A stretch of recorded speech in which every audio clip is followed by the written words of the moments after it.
담대히 은혜의 보좌로 나아가자. 그러므로 우리는 긍휼하심을 받고 때를 따라 돕는 은혜를 얻기 위하여 은혜의 보좌 앞에 담대히 나아갈 것이라. 히브리서 4장 16절 말씀. 주님은 우리에게 담대히 은혜의 보좌로 나오라고 격려하십니다. 참으로 우리의 마음을 따뜻하게 하는 격려입니다. 기도로 우리의 마음을 하나님께 쏟아놓을 수 있다는 사실은 참으로 귀한 위로입니다. 더욱이 하나님께서 은혜로 우리의 기도를 들어주시리라고 확신하면서 기도할 수 있는 것은 더 큰 위로입니다. 확신으로 기도할 때 우리는 영혼의 풍성한 복들을 받을 것이고 진정 우리가 필요할 때마다 주께서 우리를 도우신다는 사실을 경험할 것입니다.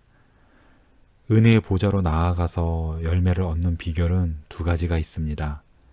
첫째로 우리는 겸손하게 나아가야 합니다. 시편 138편 6절은 여호와께서는 높이 계셔도 낮은 자를 굽어 살피시며 멀리서도 교만한 자를 아심이니이다 라고 말했습니다. 둘째로 우리는 담대하게 나아가야 합니다. 이 말은 마음으로 확신하며 나아가란 말입니다. 얼핏 보기에는 겸손히 나아가는 것과 담대히 나아가는 것은 모순되어 보입니다. 하지만 겸손은 결코 담대한 신뢰에 걸림돌이 되지 않습니다. 오히려 겸손은 우리의 담대한 신뢰에 생명과 힘을 줍니다. 그러면 이 두 가지 복을 어떻게 해야 얻을 수 있을까요? 어떻게 해야지 은혜의 보좌 앞에서 겸손하면서 동시에 담대할 수 있을까요? 답은 바로 믿음의 눈으로 두 방향을 바라보는 것입니다. 우리가 자신을 정직한 눈으로 바라보면 우리는 겸손하게 됩니다. 동시에 믿음의 눈으로 그리스도를 바라보면 우리는 귀한 확신을 얻을 수 있습니다. 우리는 나 자신 때문에 수치를 느낍니다. 반면에 그리스도는 신자에게 담대함의 원천이십니다. 우리의 담대함은 회개하고 구걸하는 사람의 담대함이어야만 합니다. 높이 들리신 대제사장 예수 그리스도는 따스한 동정과 연민이 많으십니다. 그리스도는 죄인에게 무엇이 필요한지를 잘 아십니다. 그리스도께는 우리를 도우실 능력이 있고 또 우리를 기꺼이 도우려고 하십니다. 우리가 입을 크게 벌려서 예수님께 구하기만 하면 채워주실 것입니다. 우리는 긍휼하심을 얻고 때를 따라 돕는 은혜를 얻기 위해서라는 거룩한 목적으로 은혜의 보좌 앞에 나아갑니다. 긍휼하심과 은혜는 종종 같은 말로 해석됩니다만 분명 차이가 있습니다. 은혜는 하나님께서 죄의 책임을 진 사람들에게 보이시는 사랑을 강조하고 긍휼은 비참에 처한 사람에게 보이시는 사랑을 말합니다. 우리는 매일 주여 우리에게는 주님의 긍휼하심이 너무도 많이 필요합니다. 제게 긍휼을 베풀어 주옵소서 라고 기도해야 됩니다. 그러면 우리에게는 어떤 긍휼이 필요할까요? 먼저 우리에게는 우리의 죄를 용서하시는 하나님의 긍휼이 필요합니다. 모든 죄인에게 가장 중요하고 또 절실히 필요한 것이 바로 이 하나님의 죄 용서하심입니다. 죄 용서는 우리에게 가장 큰 위로를 주는 하늘의 복입니다. 우리는 우리의 선함을 근거로 해서 하나님께 아무것도 간구할 수 없다는 사실을 분명히 알아야 합니다. 선한 것이 하나도 없어 가난한 죄인의 소망은 오직 그리스도입니다. 그리스도가 바로 긍휼의 샘이십니다. 그리스도의 보혈이 우리를 우리의 모든 죄에서 깨끗이 씻으십니다. 그리스도 안에는 완전하며 값없는 죄사함이 있습니다. 우리가 비록 세상 모든 죄를 다 지은 책임을 진다 하더라도 우리는 좌절하지 말아야 합니다.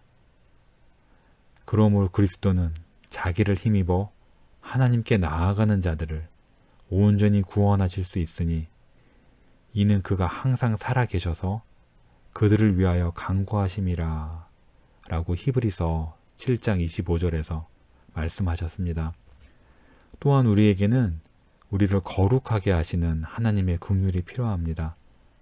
자기의 죄와 그 죄의 책임을 아는 사람마다 자기 죄에서 용서받을 뿐 아니라 이 타락에서 건짐받기를 갈망합니다. 그래서 하나님께 주여 나를 거룩하게 하여 주소서 라고 자비를 간구합니다. 우리는 죄 용서를 구하는 기도 못지않게 하나님께 우리를 거룩하게 해달라고 절실하게 간구해야 합니다. 또한 우리에게는 우리를 도와주시는 하나님의 긍휼이 필요합니다. 우리가 주님의 도움 없이 무슨 일을 할 수 있을까요? 우리는 매일 우리를 돕고 또 새 힘을 주시는 그리스도의 성령의 역사가 절실히 필요합니다. 우리는 주님의 은혜로운 도우심이 우리에게 늘 필요하다는 진리를 잘 명심해야 합니다. 또한 우리에게는 우리의 믿음을 끝까지 지켜주시는 하나님의 긍휼이 필요합니다. 우리는 위험에 처할 때마다 깨어서 경계해야 하지만 무엇보다도 하나님께 시험에 들지 말게 해달라고 기도해야 합니다. 주님은 우리를 악한 자와 악에서 능히 지켜주실 수 있습니다. 그러므로 우리는 주님, 저를 지켜주시옵소서, 저를 붙잡아 주시는 주의 긍휼을 제게 베풀어 주시옵소서, 제가 주의 진리와 계명 안에서 행하도록 지켜주시옵소서, 저의 방패와 큰 산성이 되어 주옵소서 라고 기도해야 합니다.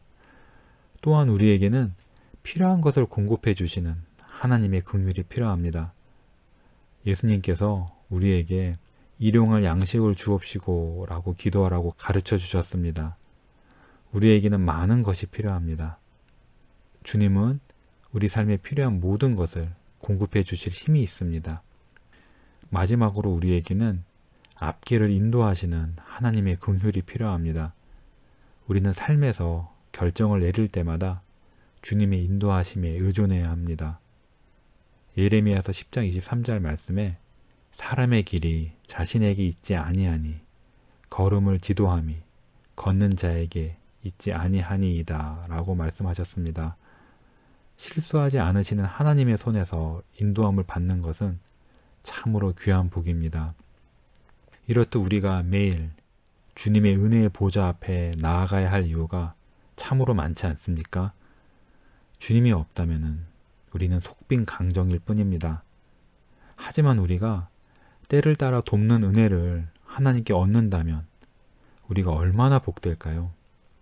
우리의 구원자 예수 그리스도는 하나님 아버지께서 사랑하시는 분이십니다. 동시에 지금 하늘 아버지의 우편에 앉아서 우리를 위하여 중보하시는 분이십니다.